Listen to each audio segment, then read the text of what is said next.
Shalom saudara sekalian, ketemu kembali dengan saya di dalam seri Injil Markus. Nah, kali ini kita sampai kepada bagian pertengahan dan memasuki puncak dari Injil Markus.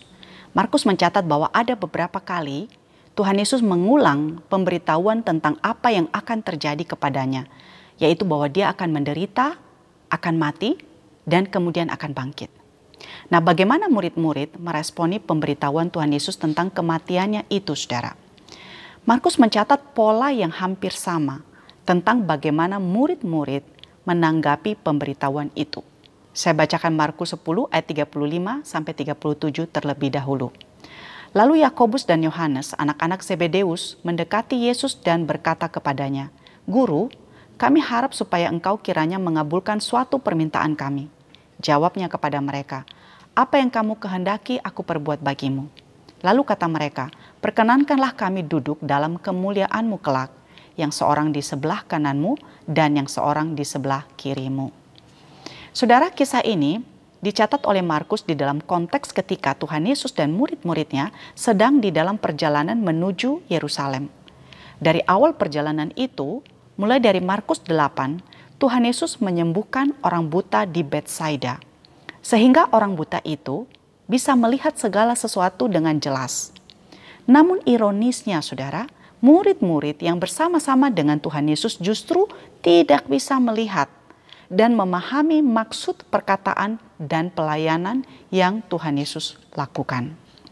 Nah, sampai kepada pasal ini, sudah 3 kali Tuhan Yesus memberitahukan kepada murid-muridnya tentang apa yang akan terjadi kepada dirinya, bahwa dia akan menderita, bahwa dia akan ditangkap, disalibkan, namun akan bangkit pada hari yang ketiga. Nah, mari perhatikan bagaimana murid-murid meresponi pemberitahuan tentang penderitaan yang akan dialaminya itu. Pemberitahuan pertama, Markus 8 ayat 31. Tuhan Yesus berkata bahwa anak manusia harus menanggung banyak penderitaan, lalu dibunuh dan bangkit sesudah 3 hari. Nah, saudara, begitu Tuhan Yesus memberitahukan bahwa dia akan menderita, Petrus langsung menarik Tuhan Yesus di samping dan menegur dia. Namun kemudian Tuhan Yesus memarahi Petrus karena sikapnya itu dan menyebutnya iblis, sebab dia bukan memikirkan apa yang dipikirkan Allah, melainkan apa yang dipikirkan manusia. Pemberitahuan kedua, anak manusia akan diserahkan ke dalam tangan manusia dan mereka akan membunuh dia. Dan 3 hari sesudah ia dibunuh, ia akan bangkit. Markus 9 ayat 31. Sesudah pemberitahuan kedua ini, dalam perjalanan itu, murid-murid malah mempertengkarkan siapa yang terbesar di antara mereka. Nah, di antara pemberitahuan kedua dan ketiga, Tuhan Yesus mengatakan kepada mereka bahwa banyak orang yang terdahulu akan menjadi yang terakhir, dan yang terakhir akan menjadi yang terdahulu. Markus 10 ayat 31. Pemberitahuan ketiga, Markus 10 ayat 32-34.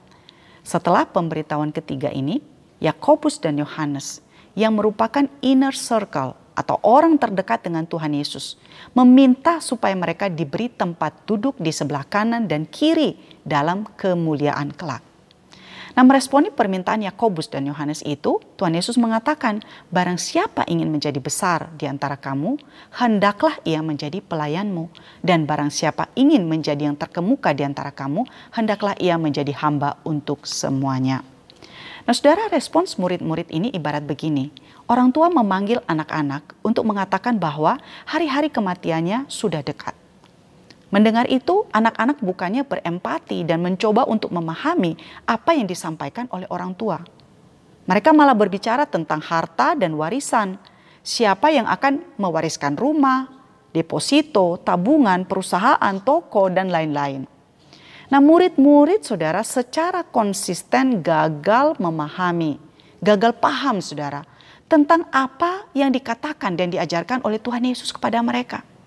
Mesias yang ada di dalam pemikiran mereka dengan pernyataan Tuhan Yesus dan ajaran-ajarannya sangat berbeda. Mereka tidak menangkap, mereka tidak memahami.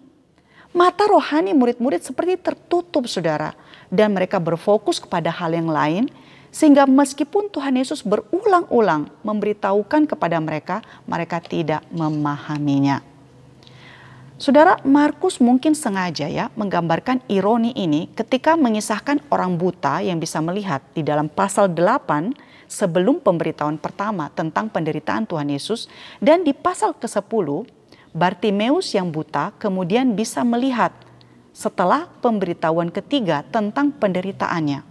Orang buta disembuhkan sehingga bisa melihat, tetapi murid-murid bahkan setelah diulang-ulang beberapa kali, mata rohani mereka tidak bisa melihat dan memahami apa yang diajarkan oleh Tuhan Yesus kepada mereka. Nah, saudara, dari 3 respons murid-murid terhadap pemberitahuan tentang penderitaan dan kematian Tuhan Yesus ini, kita melihat suatu pola yang begitu jelas, saudara, tentang apa yang mereka pikirkan dan kehendaki.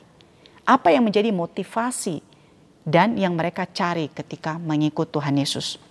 Murid-murid berpikir bahwa mereka akan mendapatkan keuntungan, mendapatkan kuasa, mendapatkan posisi, mendapatkan keistimewaan sebagai konsekuensi mereka ikut Tuhan. Di dalam Markus 10 ayat 28, Petrus berkata, "Kami ini telah meninggalkan segala sesuatu dan mengikut Engkau. Apakah upah kami?" Nah, dalam konteks bacaan ini, murid-murid dalam bagian ini Yakobus dan Yohanes meminta supaya kelak dalam kemuliaan mereka diberi tempat duduk di sebelah kanan dan kiri Tuhan. Nah, saudara, duduk di sebelah kanan dan kiri yang diminta oleh Yakobus dan Yohanes di sini adalah kuasa untuk memerintah.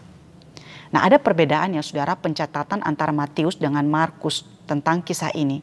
Matius mencatat bahwa yang meminta kepada Tuhan Yesus itu untuk posisi itu adalah ibu ya daripada Yohanes dan Yakobus. Nah, perbedaan Matius dan Markus kita bisa lihat sebagai perbedaan penekanan, saudara. Ada kemungkinan ibu mereka yang duluan berbicara kepada Tuhan Yesus. Dan kemudian Yakobus dan Yohanes mengulang kembali permintaan itu bagi diri mereka sendiri.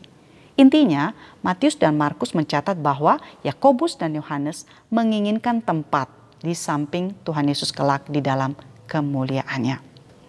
Nah, saudara, apa yang salah dengan keinginan Yakobus dan Yohanes ini?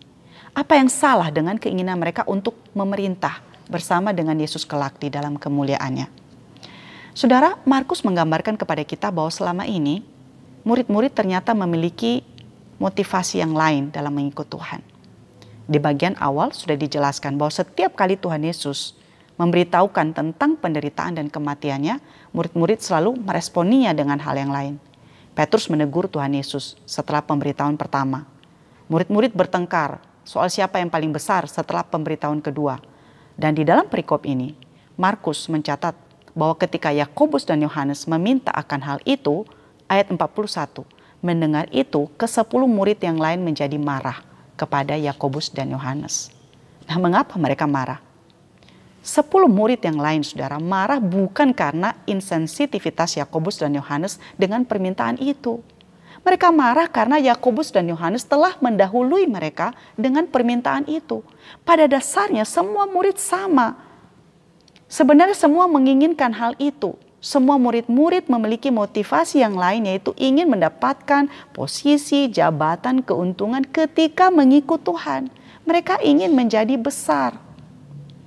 Nah, John Stott, saudara, mengatakan begini. Dunia ini termasuk gereja penuh dengan orang-orang seperti Yakobus dan Yohanes. Orang-orang yang mencari status, haus akan penghormatan dan prestise. Dunia ini penuh dengan orang-orang seperti Yakobus dan Yohanes yang katanya mereka melayani, namun sesungguhnya bukan itu motivasi di dalam diri mereka. Mereka mencari status, haus akan penghormatan, ada hidden agenda yang terselubung di balik pelayanan yang mereka lakukan. Yakobus dan Yohanes ingin mendapatkan kuasa. Murid-murid memikirkan keuntungan-keuntungan yang akan mereka dapatkan. Pelayanan digunakan sebagai kedok untuk mendapatkan keuntungan pribadi. Dan bukankah ini, saudara, yang banyak terjadi dalam pelayanan? Nah, bagaimana Tuhan Yesus meresponi permintaan Yakobus dan Yohanes tersebut? Ayat 38 sampai 39. Tetapi kata Yesus kepada mereka, "Kamu tidak tahu apa yang kamu minta.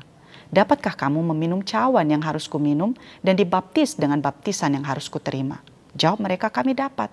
Yesus berkata kepada mereka, "Memang kamu akan meminum cawan yang harus kuminum dan akan dibaptis dengan baptisan yang harus kuterima." Nah, Tuhan Yesus mengatakan bahwa Yakobus dan Yohanes tidak mengerti apa yang mereka sedang minta. Sebab cawan dan baptisan yang dibicarakan oleh Tuhan Yesus di sini, saudara, adalah penderitaan. Dan Yakobus dan Yohanes kelak ya memang akan mengalami penderitaan, saudara. Di dalam Kisah Rasul 12 ayat yang kedua, kita melihat bahwa Yakobus kemudian akan mati syahid ya. Dan Yohanes dibuang di Pulau Patmos. Wahyu 1 ayat 9. Nah saudara, kita jangan gagal paham dalam memahami apa artinya mengikut Tuhan. Mari minta Tuhan untuk membukakan mata rohani kita supaya bisa melihat dan mengerti.